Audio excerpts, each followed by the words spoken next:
Entre 1865 et 1869, l'écrivain russe Léon Tolstoï a publié une œuvre monumentale de plusieurs milliers de pages intitulée « Guerre et paix », qui se déroule à l'époque des guerres napoléoniennes. Ce sont d'ailleurs les dernières guerres que la France a gagnées seule. Pourtant, c'est elle qui ne cesse d'allumer le feu partout dans le monde, de provoquer des conflits, d'envenimer des situations et de travailler à la déstabilisation. Bonjour, je m'appelle Nathalie Yamb et comme Léon Tolstoï, dans l'émission d'aujourd'hui, je vais disséquer la guerre, notamment celle qui est menée à l'Afrique, mais aussi les différents bouleversements géopolitiques mondiaux à l'aune des événements marquants qui se sont déroulés ces dernières semaines. Et nous allons voir si ces temps complexes sont exclusivement destructeurs ou s'ils peuvent aussi être un moteur de changement historique pour notre continent. Installez-vous confortablement, attrapez un jus de bissap ou une citronnelle ou quelque chose d'autre à boire et entrez avec moi sur le théâtre des opérations de la guerre en cours pour l'appropriation des ressources. Je vous préviens, ça va secouer. On y va.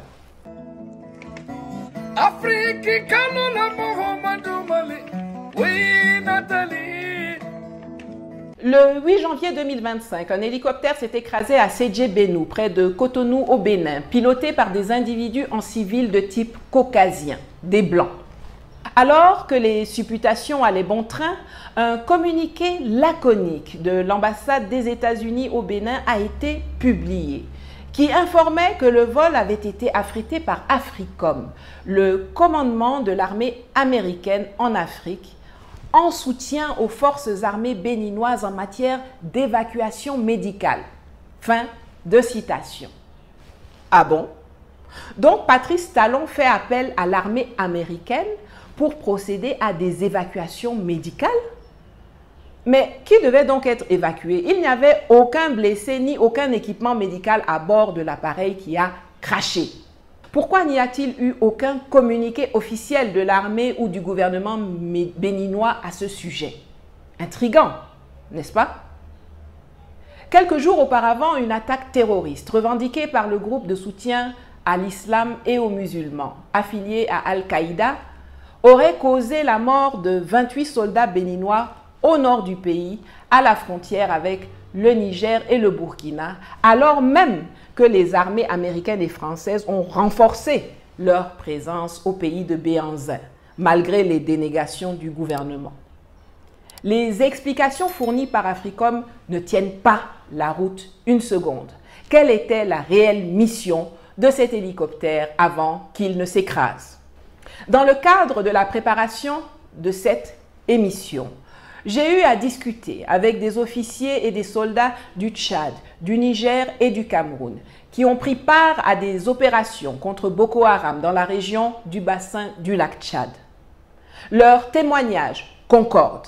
À plusieurs occasions, quand ils ont repris des bastions de Boko Haram, les otages libérés leur ont confirmé que des hélicoptères atterrissaient dans des aires préparées pour fournir des armes et de la logistique aux terroristes. Au moment de la saison des pluies, quand le niveau de l'eau remonte, l'approvisionnement se fait avec des vedettes rapides à partir des forêts qui entourent le lac. Un vétéran d'une de ces opérations a même eu l'occasion d'assister en direct à une scène surréaliste où, alors que ses troupes étaient guidées avec l'aide des instruments de renseignement, les ISR comme on les appelle dans le jargon, un avion français qui volait plus haut donnait carrément des directives aux Boko Haram qui ont réussi à encercler et à tuer la moitié des soldats qui composaient l'unité spéciale venue les combattre.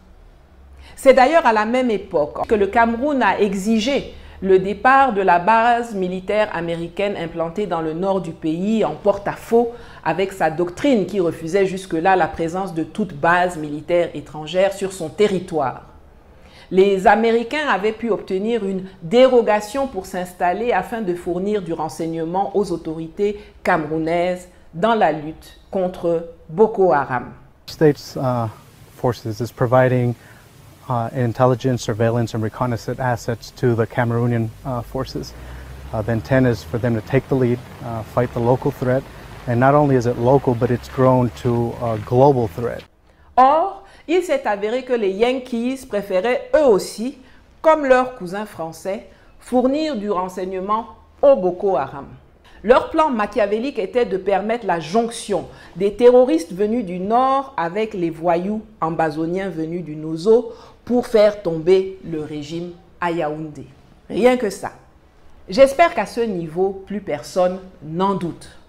Quand le général Abdraman Tiani, quand le général Assimi Goïta, quand le capitaine Ibrahim Traoré, quand je déclare que la France est l'un des plus grands financiers des terroristes en Afrique et en Asie, c'est indéniable. Ce n'est d'ailleurs pas pour rien que depuis 2 ans et demi, la France bloque la convocation d'une réunion d'urgence du Conseil de sécurité de l'ONU demandée par le Mali pour exposer les preuves qu'il détient à ce sujet. Dans son discours aux ambassadeurs le 6 janvier, Emmanuel Macron, en plus d'insulter copieusement les dirigeants africains qu'il a traités d'animaux ingrats même, a été clair. Parce que la France, comme la plupart de ses voisins européens, n'en possède pas ou pas à suffisance sur leur sol, les ambassadeurs sont instruits de sécuriser toutes les ressources critiques nécessaires à la survie de la très déclinante industrie française. Stratégie de sécurisation de nos approvisionnements.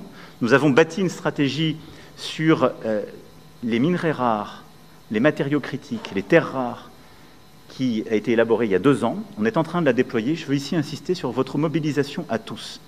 Dans beaucoup des pays où vous êtes, il y a encore des capacités qui sont non exploitées et qui vont nous permettre de sécuriser toutes nos filières. Nous sommes loin d'avoir obtenu le résultat. Et si nous voulons une France plus indépendante et qui réussisse dans les années à venir face à ces grands défis, nous devons sécuriser sur le lithium, sur l'uranium, sur le cobalt, sur énormément, justement, de ces capacités. Et c'est un véritable jeu diplomatique qui a commencé il y a plusieurs années, avec une agressivité chinoise qui est connue de tous. Donc, de la Mongolie à beaucoup de pays de l'Amérique du Sud et de l'Afrique, nous avons des stratégies matériaux critiques, minerais rares, à poursuivre. Et vraiment, je compte sur votre mobilisation. Et je demanderai là aussi que les ministres puissent revenir sur cette feuille de route. Ailleurs dans le monde, par exemple en Mongolie ou au Kazakhstan, cela signifie qu'ils vont aller mettre en place les conditions de la négociation et de l'achat de ces ressources cruciales au prix du marché.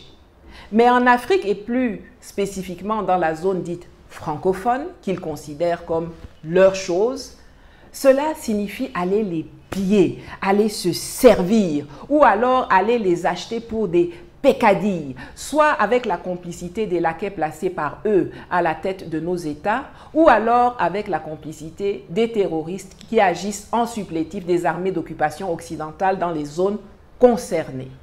D'ailleurs, parfois, terroristes et chefs d'État collaborent main dans la main pour servir les intérêts des puissances étrangères. On l'a vu au Burkina Faso avec Blaise Compaoré et surtout au Niger avec Mohamed Bazoum, pour le retour duquel la France est prête à commettre toutes les saloperies et toutes les barbaries. Ainsi, toujours dans la zone du bassin du lac Tchad, côté Nigeria, plusieurs dizaines de blocs pétroliers et gaziers répertoriés depuis le début des années 2000 par la NNPC, la Nigeria National Petroleum Company, constituent des réserves stratégiques pour les financiers de Boko Haram et de l'ISWAP, l'État islamique en Afrique de l'Ouest, qui est la branche sécessionniste de Boko Haram qui a fait allégeance à Daesh en 2016. C'est ce qui explique pourquoi ils ne sont toujours pas exploités et pourquoi c'est seulement dans ces zones-là que règne le terrorisme et l'insécurité.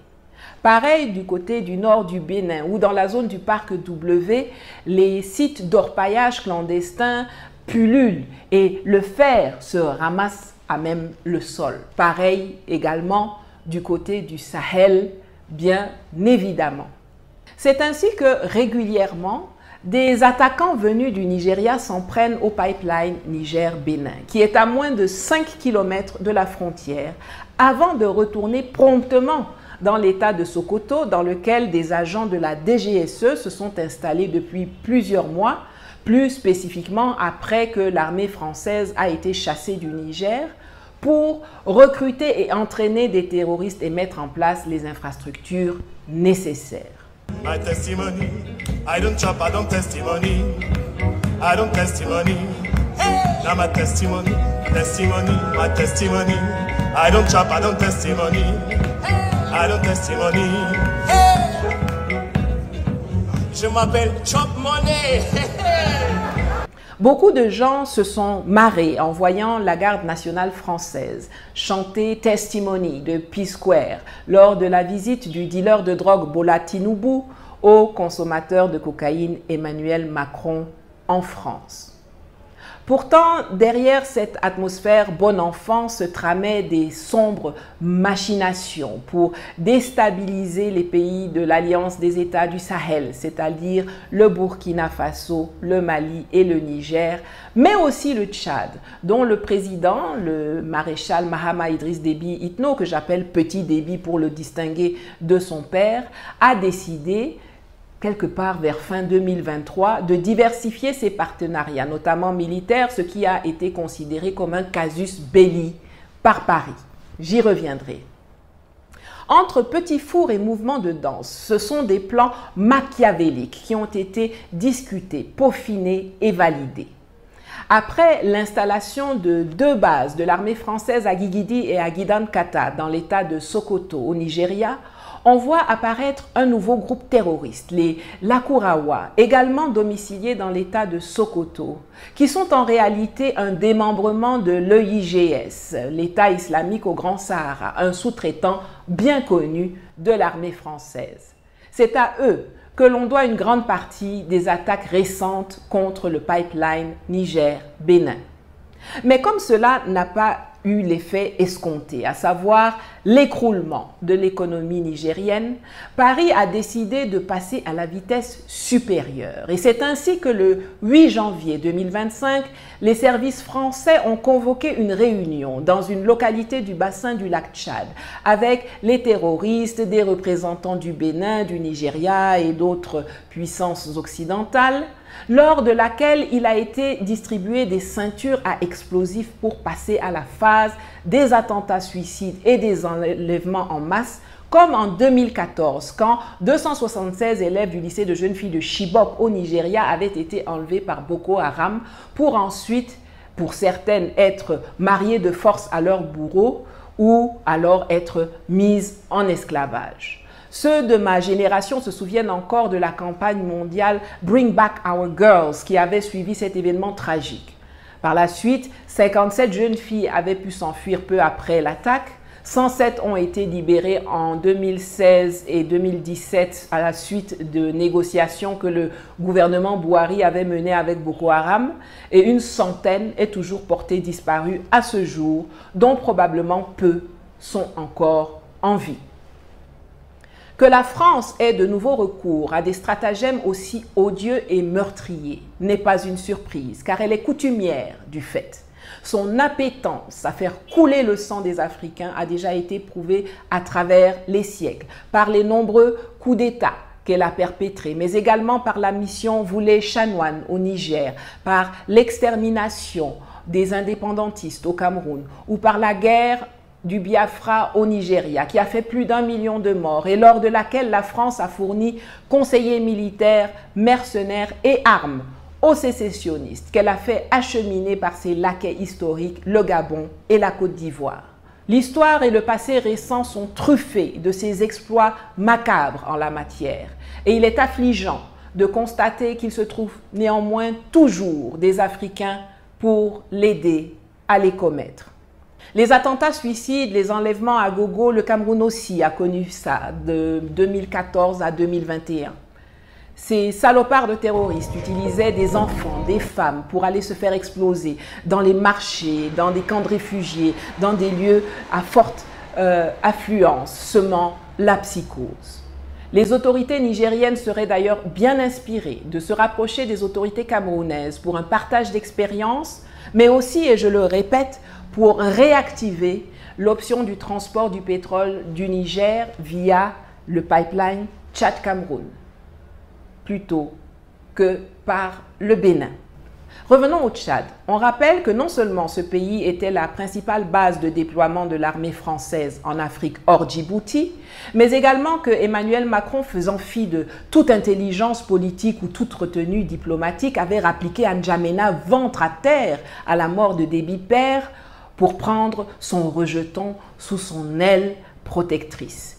Mais comme je vous l'ai déjà expliqué dans une précédente vidéo qui va s'incruster quelque part à l'écran et que vous pourrez aller regarder à l'issue de celle-ci, la lune de miel s'est vite transformée en lune de fiel.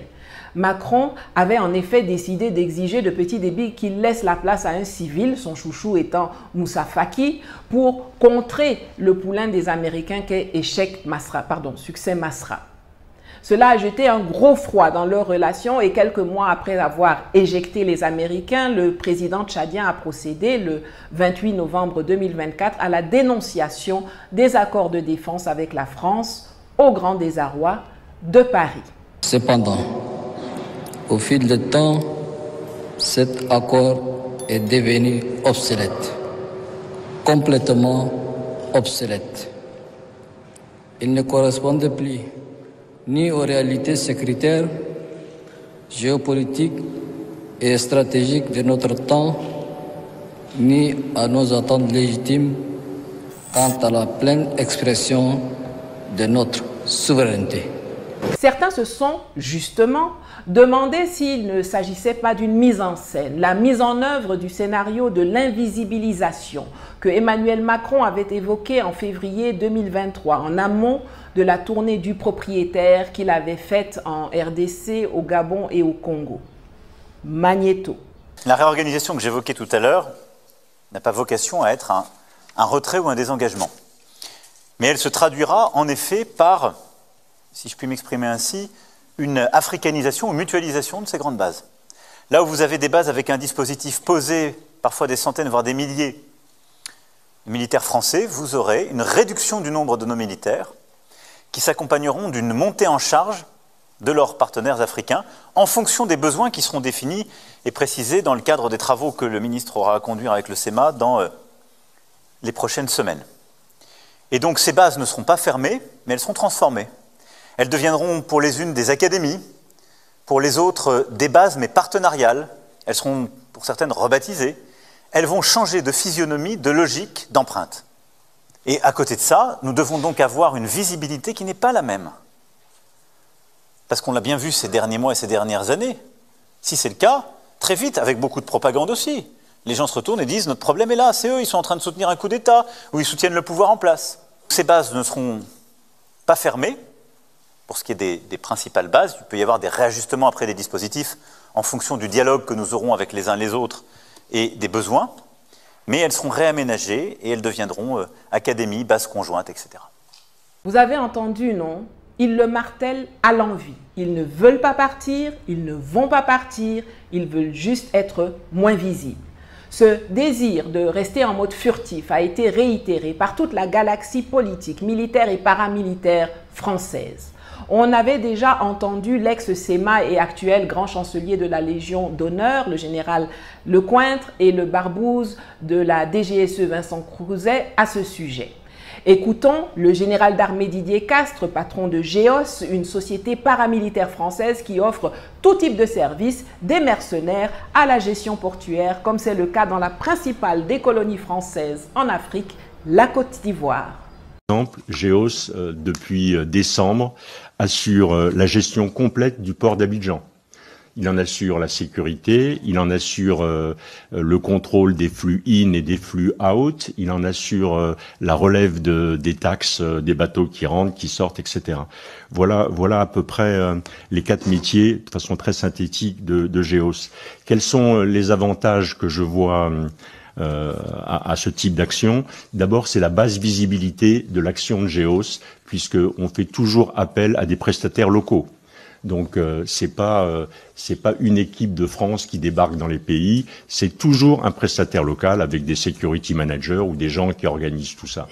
Du coup, si notre pays a l'intention de continuer à peser ou de conserver une forme d'influence dans cette zone-là, il est clair que ça n'apparaîtra pas dans les champs physiques.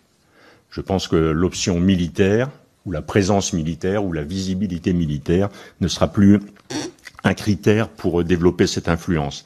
Je pense qu'elle reposera sur les champs immatériels. C'est dans ce domaine-là qu'il faut investir. Et globalement, en le résumant, il faut passer d'une stratégie démonstrative et bruyante à une stratégie discrète et une stratégie d'accès. C'est à mon avis ça l'enjeu. Un dernier mot encore pour dire qu'est-ce qu'on pourrait faire ou comment on pourrait essayer d'expérimenter ça. Je me suis posé la question quand j'ai vu la volonté ou la décision politique de réduire profondément nos effectifs prépositionnés outre-mer. Je me suis dit qu'est-ce qu'on pourrait faire pour illustrer ce que je viens de dire. Eh bien voilà ce que l'on pourrait faire. On pourrait se faire demander, évidemment, c'est pas une offre, mais on pourrait se faire demander que l'ensemble Port-Bouët, port, aéroport d'Abidjan et Lomo Nord soient transformés en camp multinational de mise en condition opérationnelle des contingents qui vont participer à des opérations, que ce soit des contingents africains ou que ce soit des contingents européens. Voilà ce qu'on pourrait faire. Et dans ce domaine-là, comment on fait pour baisser la visibilité d'un projet comme ça? C'est extrêmement simple. GEOS l'a fait en Afghanistan, GEOS l'a fait au Mali pour assurer le fonctionnement et la vie d'un camp. Ensuite, DCI est capable de faire de la formation sans porter spécialement des uniformes français. Expertise France est capable de faire le reste. Et là, on a un projet, dès lors que les Africains nous le demanderaient, qui serait d'abord intégré avec tout ce qu'on est capable de faire sur les mines, sur la formation médicale, sur la formation militaire, sur la livraison de matériel. On peut aller plus loin, on devrait aller plus loin. Cet intégrateur, il devrait être capable de balayer le champ depuis l'humanitaire jusqu'à la formation militaire, du culturel jusqu'à l'entraînement de gens sur le camp de Lomo Nord, qui est un champ de tir assez connu. Édifiant, n'est-ce pas? Cela donne encore plus de crédit, si besoin était, aux paroles du général Tiani, qui a clairement accusé certains pays voisins de se prêter à cette mascarade et de servir de base arrière à la déstabilisation des États de la Confédération AES. La boucle n'est pas bouclée pour les Français. Au cours de cette rencontre, il a été décidé de former, avant la fin de l'année 2024, des troupes qui vont être utilisées pour déstabiliser les pays de la Confédération. Ouais. Cette formation aura lieu du 2 octobre au 15 novembre au 43e BIMA, le fameux camp que les Français auraient remis généreusement, sans tambour ni trompette, aux Ivoiriens. Oui. La formation s'est tenue dans ce camp et effectivement, une centaine d'agents subversifs ont été formés dans ce camp, mais pour camoufler le recrutement de cette centaine d'agents subversifs, ils ont été associés à des forces spéciales ivoiriennes, ils ont été associés à la garde républicaine ivoirienne, ils ont été associés à la sécurité du président de la République de Côte d'Ivoire, ils ont été associés au bataillon du commandement et de soutien ivoirien. Le contenu de la formation était essentiellement sur l'utilisation de 3 types d'armes. C'était une formation intense sur le service de l'arme, sur des séances de tir dans toutes les conditions, sur le combat en milieu urbain, suivez bien ce que j'ai dit, le combat en milieu urbain, sur la reconnaissance des résidences des VIP, sur la prise d'otages, enlèvement. J'ai dit bien prise d'otages, enlèvement. Des forces ont été formées et entraînées pendant 6 semaines à ce métier par les forces spéciales françaises. Les instructeurs étaient 11. 6 étaient venus de la métropole et 5 étaient des instructeurs du 43e BIMA. Sur les 5 instructeurs du 43e BIMA, il y avait des Ivoiriens d'origine, mais qui ont la nationalité française, qui sont des instructeurs au nom de la France, puisqu'ils sont des Français. Tout à fait. C'est la boucle de l'encerclement, non seulement du Niger, mais de la Confédération.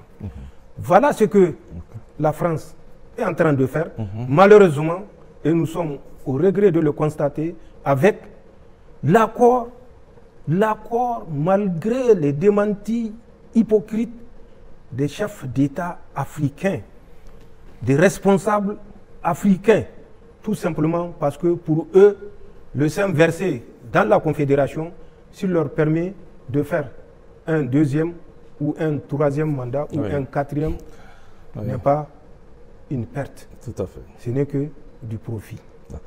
Tout est faux semblant. Les enlèvements d'otages occidentaux servent de prétexte à la France pour financer les terroristes via le paiement de rançon. Même Barack Obama le savait.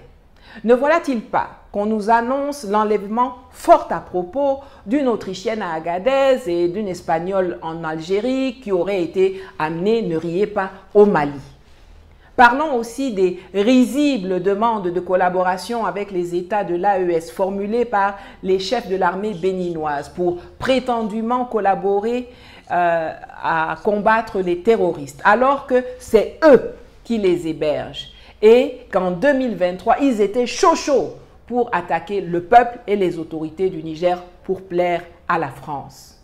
Piège, entourloupe, sournoiserie comme ça, vous croyez tromper qui? Allez collaborer avec la force en attente de la CEDEAO.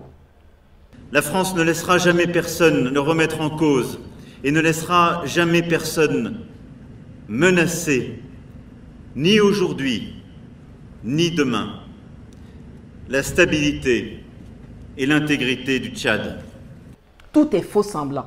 C'est comme ça que de la promesse dégoulinante de pathos faite par Macron lors de l'oraison funèbre pour Déby Père le 23 avril 2021 à N'Djamena, nous sommes passés à une attaque abracadabrantesque sur le palais présidentiel tchadien dans la nuit du 8 janvier, après que le gouvernement tchadien a renouvelé son ultimatum à l'armée française de dégager intégralement de son territoire au plus tard le 31 janvier 2025, alors que celle-ci essayait de négocier un dilatoire pour fin mars au plus tôt.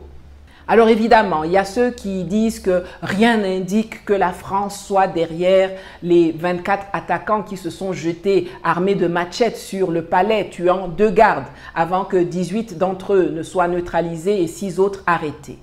Mais on dirait que Petit Déby pense différemment.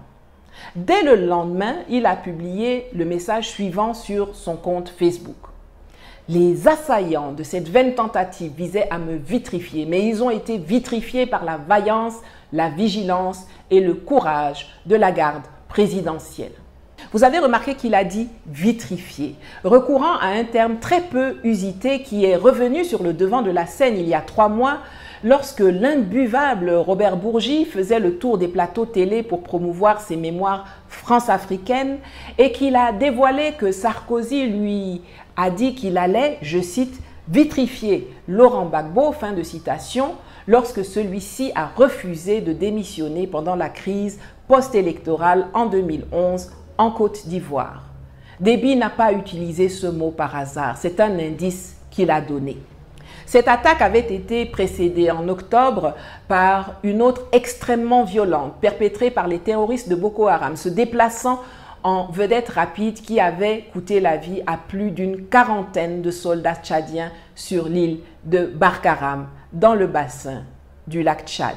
Revenons en France où le 6 novembre 2024, une réponse de l'envoyé personnel de Macron pour le Gabon, le Sénégal, le Tchad et la Côte d'Ivoire, Jean-Marie Bockel, lors de son audition devant la commission de défense de l'Assemblée nationale française, éclaire encore mieux sur la stratégie d'invisibilisation adoptée par la France pour tromper les Africains.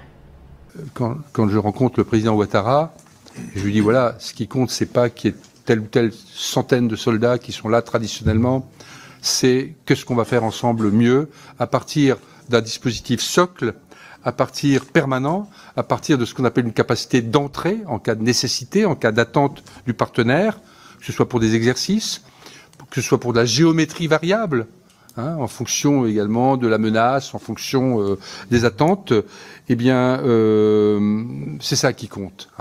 Quand il y a eu la crise au Niger, on a été capable d'installer à Abidjan 2000 hommes en quelques heures, vous voyez.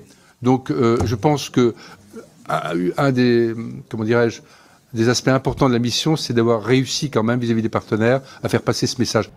Tout ce qui est prévu, la diminution des effectifs français, la mise en retrait du drapeau français, le changement de dénomination des bases, la nouvelle étiquette centre de formation ou académie, tout ça, c'est du symbolique, de la poussière aux yeux des Africains. Tout comme ils ont fait avec le franc CFA, quand en 2019, ils ont annoncé sa mort, alors qu'ils n'ont jusqu'à ce jour pas touché à l'essentiel, à savoir la parité fixe, la gestion par le Trésor public français, le stockage de l'or, le compte d'opération pour ce qui concerne la BEAC et la main de la France dans les décisions. Ils font semblant de partir, mais ils restent et conservent un dispositif socle qui leur permet de se redéployer rapidement et massivement chaque fois qu'ils ont besoin de faire une barbouzerie sur notre continent. Et surtout, ils ont ajouté 3 nouveaux pays d'entrée, le Bénin, le Nigeria et le Maroc, comme Macron lui-même nous l'a confirmé le 6 janvier. Et donc oui, nous sommes en train d'ouvrir un partenariat de sécurité et de défense nouveau, où on aura des bases stratégiques.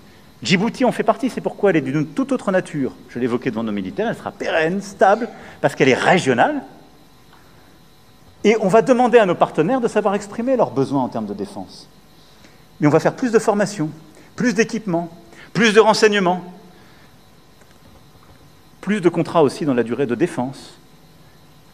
On va qualifier la menace avec eux. Et on va aussi inventer une nouvelle relation, comme on l'a fait ces dernières années avec le Bénin, relation inédite, comme on va le faire avec le Nigeria, où on a commencé un dialogue stratégique qui n'existait pas jusqu'alors, ce qui était une aberration, etc. Partenariat stratégique de défense, désinhibé, mais d'avenir. Et, en parlant du continent africain, c'est en particulier ce qu'on veut faire avec le Maghreb. Pour moi, un des temps importants de ces derniers mois a été ce que nous avons réussi à bâtir avec Sa Majesté le roi Mohamed VI. Lors de la visite d'État, plusieurs d'entre vous m'y accompagnaient il y a quelques semaines. Nous avons construit un partenariat pour les décennies à venir totalement nouveau. Il est dans tous les domaines, il est d'une ambition inédite et il est pour moi véritablement constitutif de cette nouvelle approche. Il doit d'ailleurs être un de nos relais à l'égard d'une approche africaine réinventée. C'est-à-dire qu'on aura des projets franco-marocains sur le continent africain. Parce que c'est une autre façon aussi d'aborder ce continent et de changer le regard à l'égard de la France quand on l'aborde ensemble. De façon récurrente, la France nous accuse de mettre en danger ses intérêts. Quand on me désigne comme ennemi public numéro 1, qu'on m'interdit d'entrée et de séjour en France, qu'on m'arrête, qu'on me fait expulser de Côte d'Ivoire, qu'on me menace de mort partout dans le monde sous prétexte que je mets en danger les intérêts de la France. Quand on retire la nationalité française à Kémy Séba, quand on suspend les salaires ou qu'on ferme abusivement les comptes des leaders panafricanistes, quand on fait du fake, quand on mobilise 2000 soldats pour intervenir militairement au Niger à partir de la Côte d'Ivoire pour remettre le narcotrafiquant et complice des terroristes Mohamed Bazoum au pouvoir, la question que je pose depuis des années et à laquelle jamais personne ne répond, c'est: quels sont ces fameux intérêts français auxquels il est fait référence? Est-ce qu'on peut nous en donner une liste? On entend ici et là sur les plateaux de télévision en Occident des soi-disant experts affirmer que la France n'a pas beaucoup d'intérêt en Afrique, que l'Afrique ne représente rien dans la balance commerciale française, que c'est plus pour le prestige ou pour l'influence géopolitique qu'elle veut conserver son précaré. Ce sont des pays quand même dépendants de l'étranger, n'est-ce pas? Ce sont des pays pauvres qui n'ont pas beaucoup de ressources, même s'il y a de l'or au Mali, même s'il y a un peu de pétrole au Niger, ils ont absolument besoin de partenariats. Le problème, c'est que la Russie ne leur apporte aucune aide, sauf une aide militaire pour faire une garde prétorienne autour des putschistes, en fait. Ça, personne d'autre ne pouvait le faire. Peut-être la Turquie plus de 5 milliards de dollars d'armement en Afrique, quand même. Oui, mais c'est très peu. Ce sont des pays très pauvres et qui n'ont pas de moyens budgétaires. Et la Russie elle-même a le PIB de l'Espagne. C'est un pays pauvre qui n'apporte pas d'aide, qui fait payer ses services. Ces mercenaires Wagner, il faut les payer, alors que Barkhane et les appuis militaires français étaient gratuits pour les pays africains. Donc, je crois que les pays africains vont se lasser de payer les Russes, vont se lasser aussi de la tutelle des Russes sur l'armée. Il y a déjà des tensions assez fortes. Ils vont se lasser de l'exploitation des gisements d'or et autres par la Russie. La Russie est une puissance opportuniste, intéressée, qui profite des fautes de la France au Sahel pour prendre sa place, à la fois pour des raisons économiques et aussi pour dénigrer les pays occidentaux. Ils sont dans une stratégie de représailles à la suite de notre querelle sur l'Ukraine et sur la Crimée depuis 2014. Aïe, mais vous nous prenez pour des idiots? Ça fait du sens pour vous?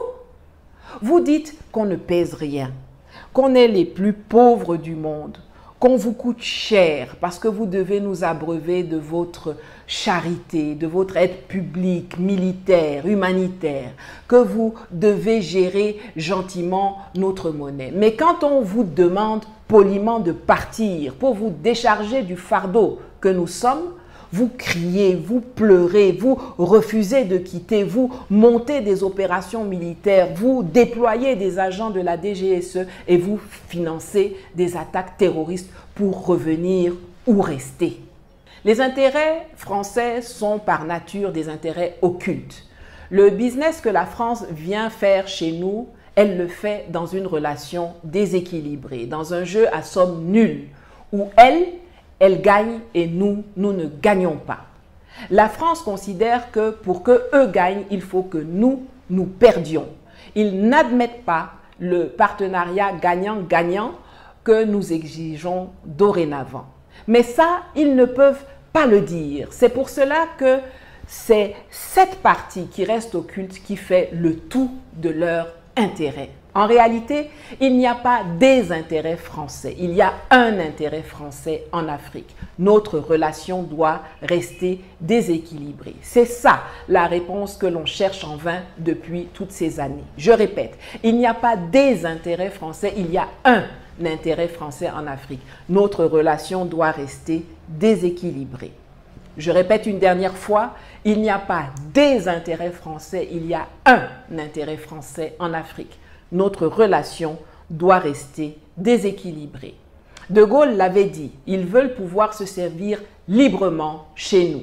Librement, c'est gratuitement, sans demander la permission à personne, à volonté.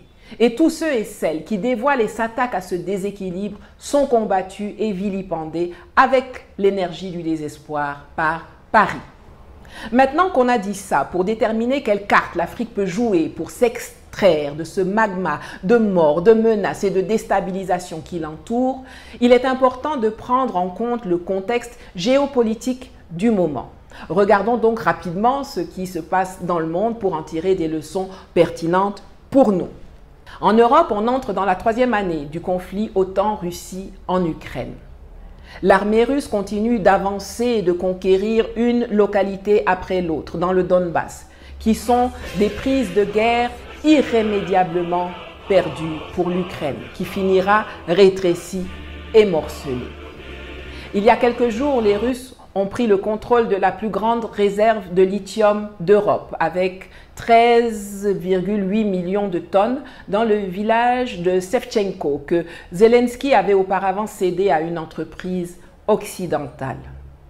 La leçon que l'on peut tirer, c'est que ce n'est pas quelqu'un d'autre qui doit nous définir ce que sont nos intérêts. Pourquoi je dis ça? Parce qu'en mars 2022, un mois à peine après le déclenchement de la guerre, l'Ukraine était sur le point de conclure un accord de paix avec la Russie. Et ce sont les Occidentaux, avec l'hirsute ex-premier ministre britannique Boris Johnson en tête, qui sont venus leur dire de ne pas le signer et les encourager à aller à la guerre en leur promettant un soutien sans faille. On va vous donner des armes, on va vous donner de l'argent, mais allez sur le champ de bataille et battez-vous jusqu'au dernier Ukrainien. Sauf que par la suite, les soutiens n'ont jamais été ceux qui ont été promis. On leur envoie du matériel obsolète, vétuste ou non adapté au terrain. On prend des sanctions qui ne fonctionnent pas ou peu. Et quand Zelensky exprime ses besoins, on se moque de lui. On le fait passer pour un mendiant, quelqu'un qui fait chanter ses alliés, alors qu'il leur rappelle simplement leurs promesses. Et aujourd'hui, on se dirige vers une négociation qui aura plutôt le goût d'une capitulation, à l'issue de laquelle l'Ukraine va perdre beaucoup plus que ce qu'elle aurait perdu si elle ne s'était pas détournée de l'accord qu'elle avait elle-même drafté en mars 2022. Je ne vais pas vous mentir, cela ne suscite en moi aucune sympathie pour l'Ukraine, qui est un État nazi et voyou qui soutient les terroristes au Sahel. Mais la rigueur intellectuelle m'oblige à l'évoquer.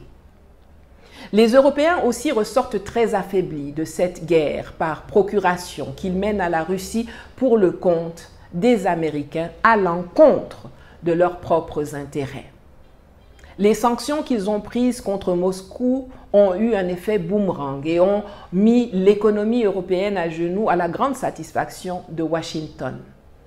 Il faut quand même qu'on intègre que les Européens ont accepté que les USA bombardent le gazoduc Nord Stream qui approvisionnait l'Allemagne en gaz russe bon marché sans obtenir en contrepartie des livraisons de GNL américains à bas prix. Au contraire, les USA vendent leur gaz à l'Europe beaucoup plus cher que chez eux. Résultat, des fleurons de l'industrie allemande comme Volkswagen, Bosch, ZF Friedrichshafen, Continental, Miele ferment les usines et restructurent à tour de bras. Ça se compte en centaines de milliers de licenciements. L'énergie est devenue hors de prix. Les gouvernements chutent les uns après les autres. Tout est Nyagami. Les seuls qui ont profité de cette guerre sont les Américains. Donc, retenons bien cette leçon. Ne jamais laisser les autres définir quels sont vos intérêts. Allons maintenant au Moyen-Orient. Beaucoup de gens ont observé avec fascination et parfois effarement la chute accélérée du régime Assad en Syrie en quelques heures le 7 décembre 2024. En Afrique, spécialement, elle a suscité beaucoup de questionnements sur la pertinence d'avoir la Russie comme allié stratégique, si c'est pour qu'elle vous laisse tomber sans lever le petit doigt quand ça chauffe, comme elle l'a prétendument fait avec Damas. Tout d'abord, il faut souligner que la Russie n'a pas trahi ou abandonné Bachar el-Assad, car c'est bel et bien à Moscou qu'il s'est repositionné avec sa famille. Mais la leçon qu'il faut retenir, c'est que ce ne sont pas les autres qui viendront faire nos guerres à notre place. La Russie n'est pas là pour nous défendre, elle est là pour nous aider à nous défendre, ce qui présuppose que nous ayons déjà nous-mêmes l'envie de nous défendre. Ce n'était pas le cas de l'armée syrienne qui, par lassitude ou par frustration envers Assad, a refusé de combattre et a capitulé en abandonnant ses positions aux terroristes sans livrer bataille. Je me dispense d'évoquer le cessez-le-feu avec échange d'otages annoncé entre le Hamas et Israël, dont tout le monde se doute qu'il ne durera pas longtemps. Et on se rend en Amérique pour regarder les conséquences du retour de Donald Trump à la Maison-Blanche. Like in 2017, we will again build the strongest military the world has ever seen. We will measure our success not only by the battles we win, but also by the wars that we end, and perhaps most importantly, the wars we never get into. L'ancien nouveau shérif n'avait même pas encore prêté serment qu'il avait déjà annoncé les couleurs. Il veut annexer le Canada, arracher le Groenland au Danemark et le canal du Panama au Panama, sortir de l'accord de Paris, de l'OMS, peut-être même de l'OTAN, et infliger des tarifs douaniers exorbitants au Mexique et au Canada, qui sont pourtant ses alliés privilégiés dans l'ASEOM, l'Alliance Canada-États-Unis-Mexique. Dans ses bagages, il amène Elon Musk, l'homme le plus riche du monde et le propriétaire du réseau X, anciennement Twitter, de Tesla, de Starlink, de Neuralink, de SpaceX qu'il a nommé au sein de son administration et qui s'est donné pour hobby de déstabiliser l'Europe en promouvant les partis suprémacistes et anti-Union européenne, notamment chez les meilleurs alliés et esclaves des États-Unis, le Royaume-Uni et l'Allemagne. Panique à bord. C'est hilarant de voir les pays occidentaux qui ont passé leur temps à indexer la Russie comme l'un des plus grands dangers pour l'Occident se voir attaqués et déstabilisés par leurs patrons et parrains américains et non pas par l'ennemi imaginaire qu'ils ont inventé de toutes pièces dans leur tête. Qui a besoin d'adversaires quand vous avez des amis comme les USA? La leçon de ça, c'est que dans le film, à la fin, c'est toujours les États-Unis le plus grand vilain.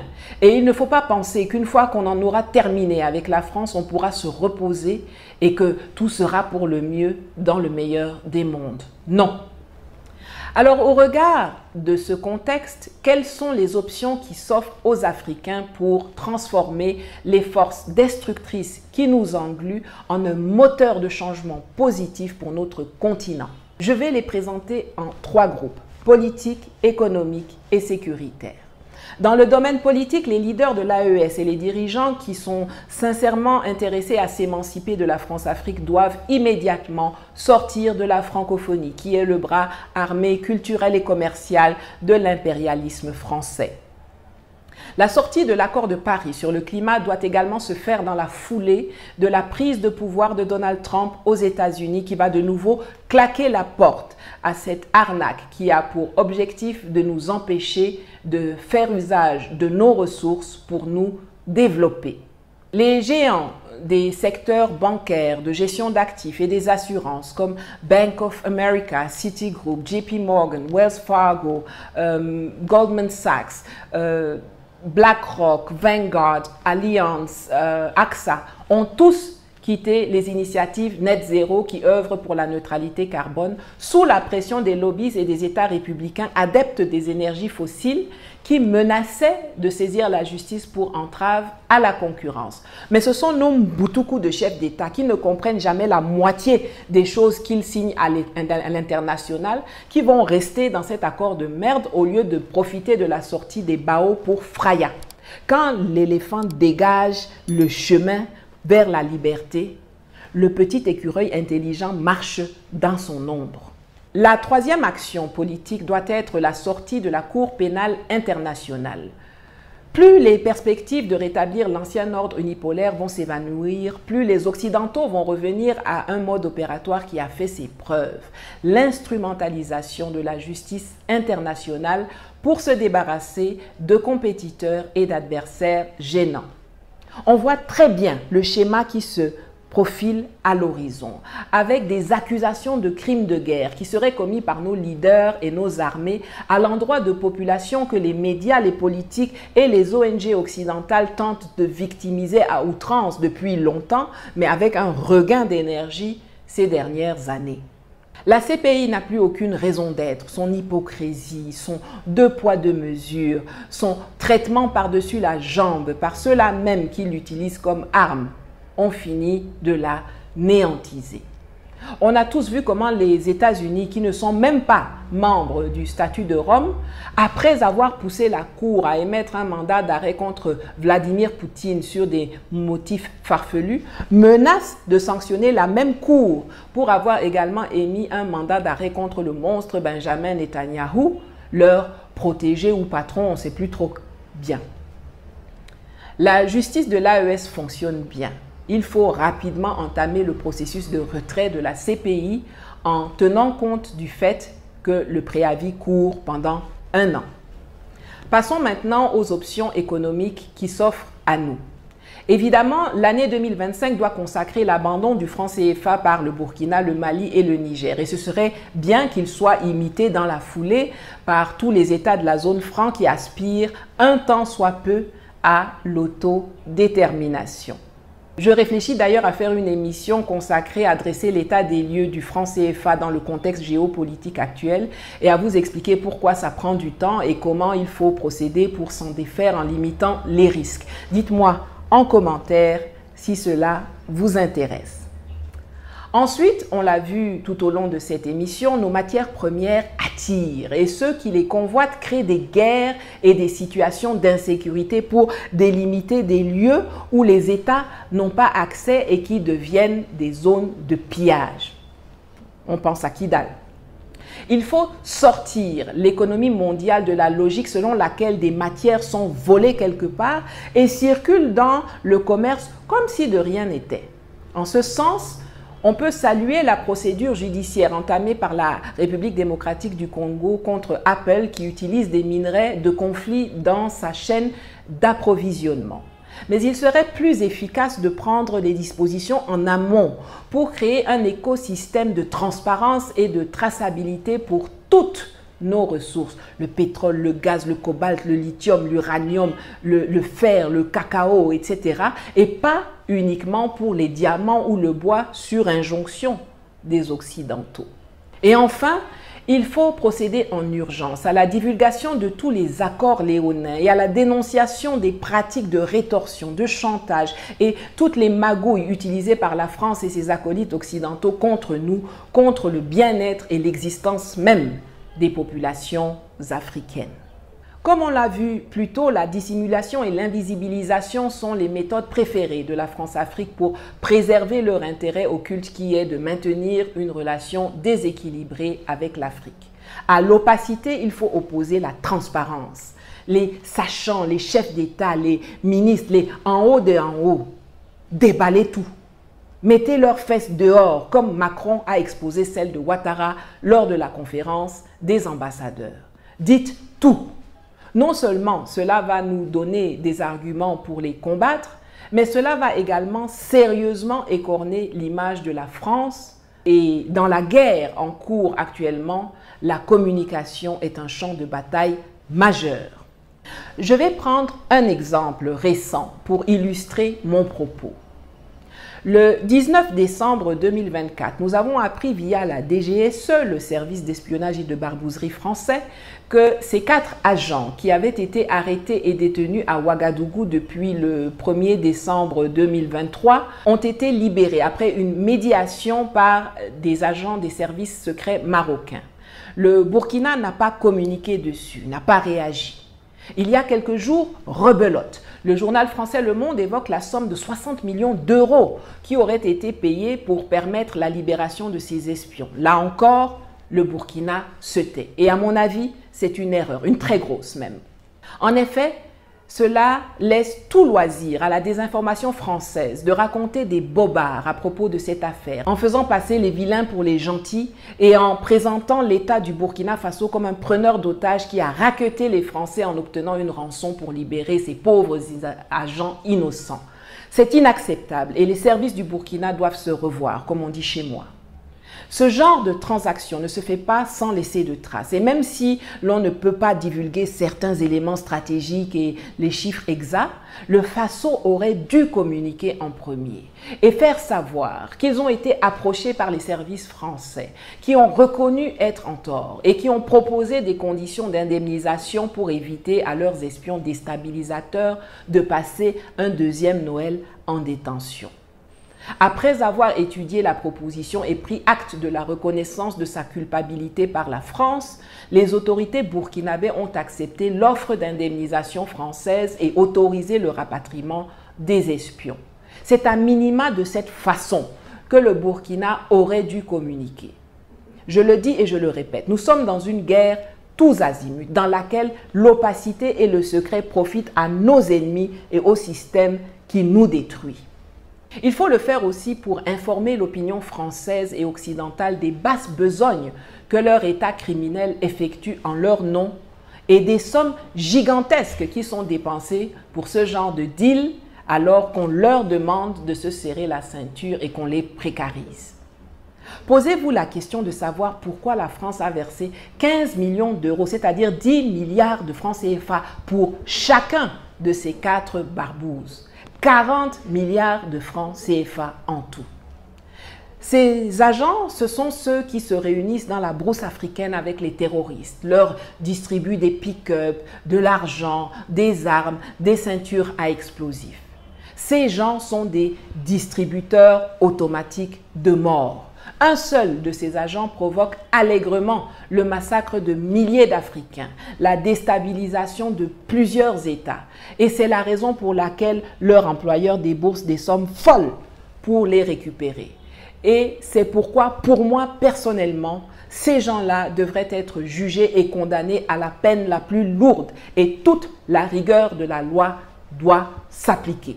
Pour finir, sur le plan sécuritaire, il y a deux grosses cartes à jouer. D'une part, il faut sortir de la posture victimaire et commencer à faire goûter leurs propres médicaments à ceux qui utilisent la déstabilisation matin, midi et soir contre nous.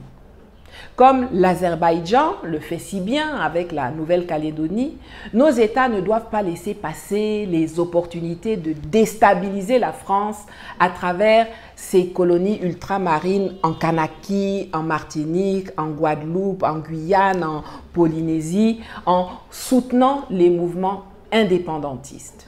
Mais aussi en protégeant et en appuyant résolument des gens comme moi, qui portent des coups fulgurants, qui traumatisent l'Élysée et font chavirer l'Empire.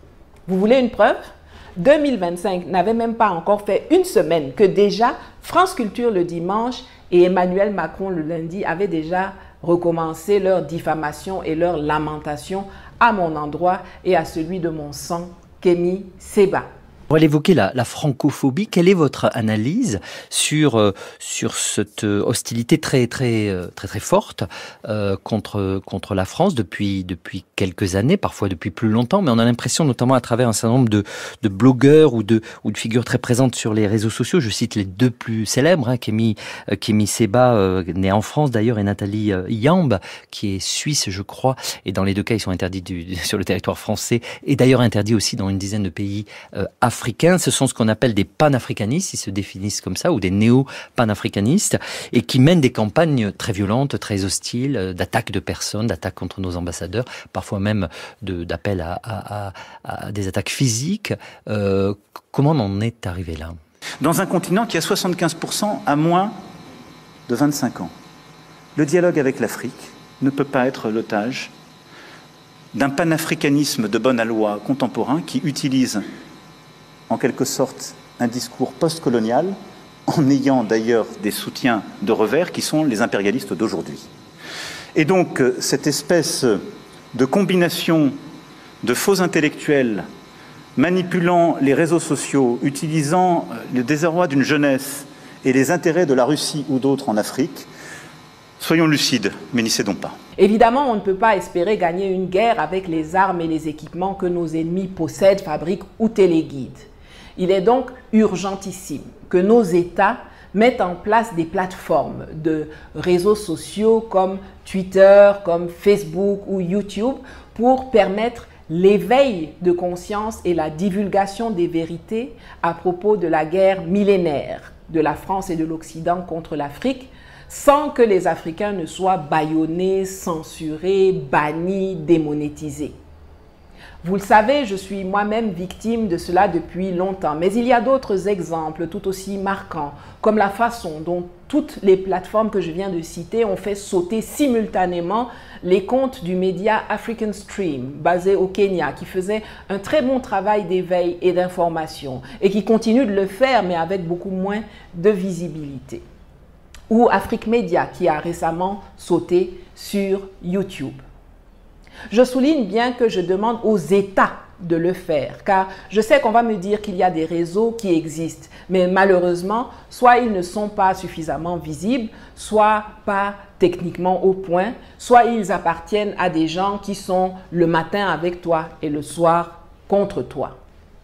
Également, de la même façon que des États comme la Côte d'Ivoire, le Nigeria, le Bénin, l'Algérie n'hésitent pas à se faire les relais ou les sanctuaires de la déstabilisation de nos pays, il faut travailler à leur rendre la pareille, non pas comme eux, en hébergeant et en armant des terroristes qui vont massacrer nos frères, mais en soutenant dans leur accession au pouvoir des gens qui remettront au centre de leurs actions la fraternité, le panafricanisme, le bon voisinage, le co-développement harmonieux dans la paix et le meilleur intérêt des populations. Parce que même si tu arranges ta maison comme il faut, si tout autour de toi, tu es encerclé par des taudis, des baraques penchées et insalubres, ça va sentir chez toi. Les souris, les cafards et même les bandits qui habitent autour vont entrer chez toi et ça va impacter négativement la qualité de vie. Enfin, et c'est vraiment l'une des mesures les plus importantes, il faut procéder de toute urgence à la sécurisation du territoire de l'AES. D'une part, en continuant le maillage militaire sur le terrain. Et je saisis cette occasion pour exprimer mon soutien et mon admiration aux forces armées du Niger, du Mali et du Burkina pour le professionnalisme, le courage et le sacrifice dont elles font preuve au quotidien. Et d'autre part, et là j'insiste lourdement en m'adressant directement aux généraux Tiani et Goïta et au capitaine Traoré, en mobilisant des excavatrices pour creuser des tranchées et construire des murs de sable tout le long des frontières et en y déployant des hommes sur des miradors, en commençant par la frontière Niger-Nigeria, Mali-Algérie, Burkina-Côte d'Ivoire et Niger-Bénin. J'avais déjà explicité le concept dans une précédente émission intitulée « La guerre pour le contrôle du Sahara » qui s'affiche à l'écran. Tout au long de cette émission, j'ai fait référence à des vidéos que j'ai produites par le passé et qui vous permettront d'approfondir certains aspects. Pour vous faciliter la tâche, je vais mettre les liens des différentes chroniques dans la boîte de description en dessous de cette vidéo sur YouTube. Si vous la regardez ailleurs, n'hésitez pas à aller sur ma chaîne YouTube dont le lien et le QR code s'affichent à l'écran pour les trouver. Voilà, cette émission a été un peu plus longue que d'habitude, mais après plusieurs semaines de pause, un retour en fanfare s'imposait. C'est l'heure pour moi de remercier tous ceux qui m'ont soutenu et accompagné de diverses manières et surtout financièrement. Infinie gratitude. L'argent est le nerf de la guerre. Les États français et américains et leurs relais locaux en Afrique ont des moyens et des ressources mirobolantes à leur disposition pour nous combattre, pour nous précariser, nous faire censurer et démonétiser sur les réseaux sociaux et dans la vraie vie, pour nous diffamer, nous menacer de mort. Parlant de cela, vous vous souvenez du général de l'armée française dénommé Pascal Yanni qui avait sans complexe avoué dans un documentaire de la télévision suisse qu'il était à l'origine de quasiment tous les harcèlements dont je suis l'objet? Moi, j'ai plus de mal avec l'armée française aujourd'hui qu'avec Wagner. Ces propos volontairement provocateurs ont du mal à passer à Paris. Contacté, le ministère des Affaires étrangères nous confirme avoir demandé à 2 reprises la suspension temporaire des comptes Twitter et Facebook de Nathalie Yamb. Plus grave encore, elle est devenue interdite de territoire en France. Le général Pascal Yanni est l'un des instigateurs de cette mesure. Pour lui, la décision était inévitable. Il était estimé que la présence de cette personne sur le territoire français n'était plus tellement logique puisqu'elle appelait à la violence, elle critiquait la France et donc il n'y avait pas de raison qu'elle vienne sur le territoire français. Ce qui nous intéresse chez une personne comme Nathalie Yamb ou d'autres personnes d'ailleurs, c'est ce qu'elle véhicule comme fausses informations, la façon dont elle déforme les informations et dont elle essaie d'attiser le sentiment anti-français ou de provoquer des manifestations contre la présence française. On ne peut pas laisser dire n'importe quoi sur les réseaux sociaux ou ailleurs. Il faut dire la vérité. Et à partir du moment où ces manipulations d'informations se traduisent par des menaces physiques, on ne peut pas laisser faire. Il faut intervenir. Est-ce que vous avez une preuve que Nathalie Yamb est directement liée, financée au groupe Wagner? Non. Non, je n'ai pas de preuves. Eh bien, c'est ce type qui a été nommé récemment commandant du commandement français en Afrique, la suprastructure calquée sur le modèle américain de tous les assassins et déstabilisateurs français qui opèrent au Sahel et ailleurs en Afrique. Vous pouvez donc imaginer à quel point ça va être rugueux et dangereux pour moi dans les semaines et les mois à venir.